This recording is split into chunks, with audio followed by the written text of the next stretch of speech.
Kahapon at ngayon ay nakaranas tayo ng pag-ulan dito sa Metro Manila. Ano kaya ang kahulugan nito? Malalaman natin yan kay April Enerio sa kanyang Ulat Panahon.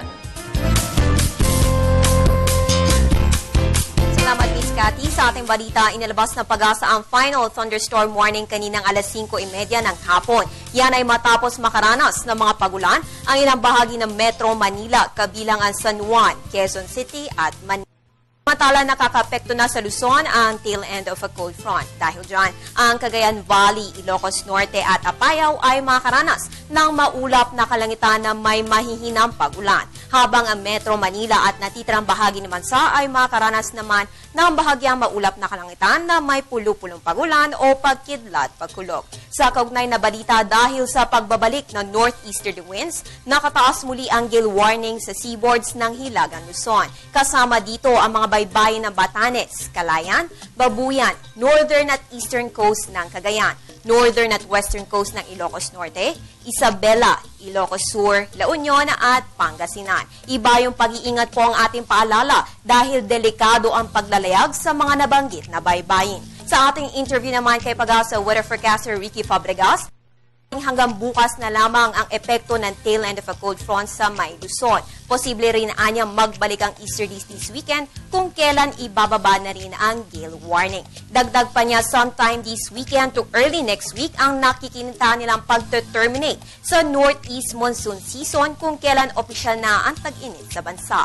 Samantala, meron din tayo mga nakalap na ulat na nakaranas ng hail o pag-ulan ng yelo ang ilang bahagi ng Kamaynilaan. Ayon kay Ricky, posible ito dahil sa mga ice crystals sa loob ng mga clouds at kung mabigat at mababa na ang base ng mga kaulapang ito, ay posible nga umulan ng yelo na kasing laki ng mga holen na matutunaw naman agad dahil sa init ng lupa. Ganun pa man, wala naman anya na monitor ang observation station ng Science Garden at most likely ay isolated case lamang anya ang mga ito.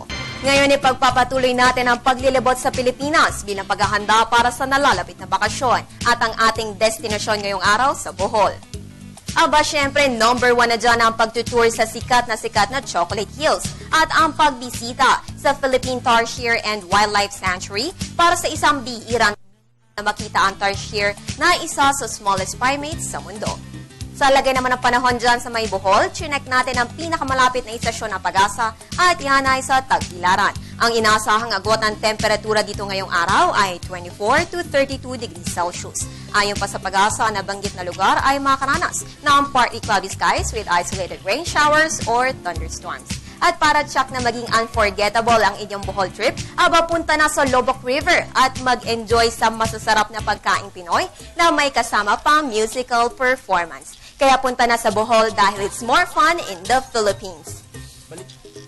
Patuloy pa rin ang aming pagmumonitor sa ating weather condition. Para kayo'y laging updated, follow us on Twitter, like us on Facebook at bisitahin ang aming website sa www.panahon.tv. Ugaliin rin tumutok sa oras para sa Panahon TV Express. At yan ang pinakahuling balita mula dito sa Pag-asa. Para sa Telebisyon ng Bayan, April Enerio. Balik sa iyo, Miss Cathy. Maraming salamat, April Enerio.